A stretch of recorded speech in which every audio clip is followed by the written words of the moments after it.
आजको साँझ अलिक फरक छ, घाम मुस्कुराउँदै अस्ताएको छ, सायद थाहा पाएको छ मेरो यात्राको अन्तिम क्षण आएको छ। श्वासहरू सुस्केरा बनेर निस्किँदैछन्, मुटुको चाल कहिले कछुवाको गतिमा कहिले मृगको गतिमा चल्दैछ। थाहा छैन कुन बार, कति गते, कति बजे मेरो श्वास सधैँका लागि रोकिने।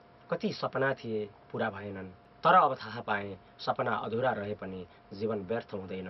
कसैले दिएको हात समात्न पाएँ, अन्तिममा जसको हात समाए ऊ खास थियो, जसले अन्तिम थोपा पानी दियो ऊ झनै खास बन्यो। कसैको आँखा पढेँ, कोही रोयो मेरो मृत्युमा, कसैका लागि म कहिलेकाहीँ आशा थिएँ। यति मात्रै काफी छ, बाँकी सबै बिर्सेँ।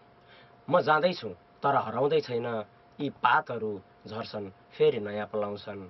यदि माया बाँकी रह्यो भने म कतै फेरि जन्मिनेछु, एउटा कथा भएर, एउटा कविता भएर, एउटा गीत भएर, एउटा नृत्य भएर, अनि एउटा मिठो सम्झना भएर। लमही दाङ निवासी साहित्यकार रमा पौडेलले सिर्जना गर्नुभएको अन्तिम दिन शीर्षकको कविता।